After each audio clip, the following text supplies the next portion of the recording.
เจ้าคือโทรหามาแล้วมือเจองูบักใหญ่โทรหาคนไหมเจองูตัวบักใหญ่โอ้ยเหยียบปืนเลยอันจะต้องดูต้นอันนั้นนะบงเป็นต้นนู้นนะมาบักคอนด้าแล้วเฮามาแต่พุ่นน่ะมันเรียบนี่มาน่ะลงแล้วค่อยย่างมาแต่เฮือนซ้ำด้ามผ้าเจ้ามันเรืออยู่นี่ค่อยคิดว่ามันยังนี่มันเข้านี่จะว่าในค่อยขอโทษห้าเราบ่ได้มันเข้ากงเตอร์น้ำนี่คนฮักเราบ่ได้เมื่อกี้เปิดเบิ่งมันเข้าลงกงเตอร์น้ำนี่ว่าสิเอาปืนยิงก็ย่านมันบ่แม่นเพราะมันไฟบ่มีไฟเรดาร์มันก็ปืนยิงฮะเขาไหลเลยเอาผู้นึงเปิดขึ้นแล้วผู้นึงเอาเสือกมัดซะนี่คล้องคอดึงเมื่อกี้เปิดขึ้นมันก็งอหัวอยู่อ่องร่องหั่นนี่เอาเสือกมานี่นะมีไปซอกไม้ไผ่มาอีกอันนึงนะคันว่าเขามีทอน่ะทอประมาณยาวคาวาก็ได้แล้วนะเจาะเห็ดน่ะ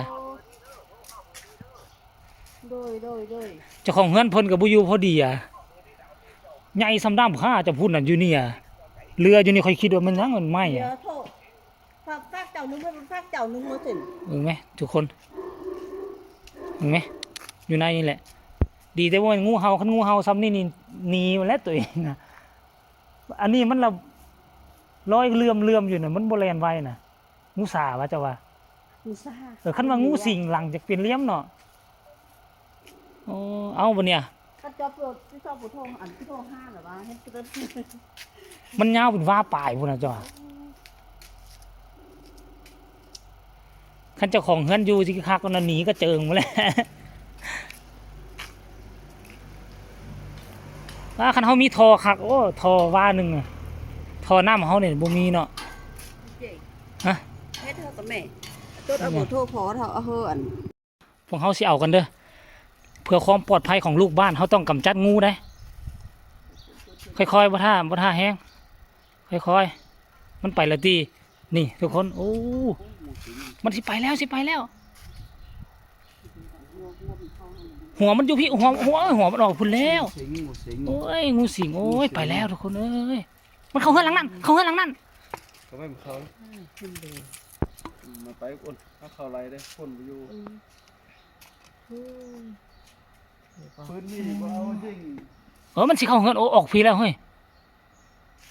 อ๋ออุ่นเขาตื้อเขาคนโอ้ยมันเข้าพุ่นแหละนี่เห็นบ่เรืออยู่ในคอกหมาน่ะอยู่ในคอกหมาเลย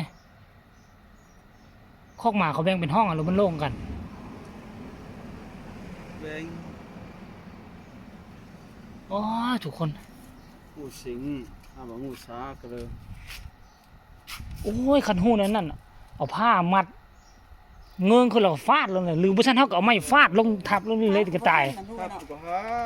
เนาะอ๋อทุกคนมีแต่อันเจ้าเอาปืนยิงสไลด์เต็มทีมันไปต่อบ่ได้ดิอยู่ในอะไรมันไปต่อบ่ได้มันหาทางออกนะบ่มีบางทีตอนสวยเขามาแล้วชิแลนมาหาเขามันตัวตุ้ยเด้คันว่ามันมีแนวปกแถมมันก็อยู่หันปืนมีเชื่อไปยิงเม็ดไฟนะนี่ย้อมไปเลยอันเรดาร์มันเรดาร์บ่มีเรดาร์แนวบ่ถือโอ้เรดาร์หมดไฟนั่นนี่โอ้เลยลองเลยล่าเลยคือป้านี่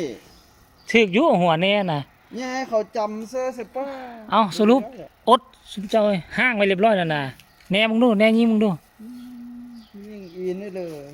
ยิงล่าปืนมีถือว่าเต็มใหญ่กว่าด้ามนั่นจะจับพุ่นน่ะเอาทุกคนเอาไปซ้ำนี่เลยเด้ออดรอท่าเจ้าของเงินมาแล้วค่อยว่ากันไหมเอาเฮ้ยน่าเสียดาย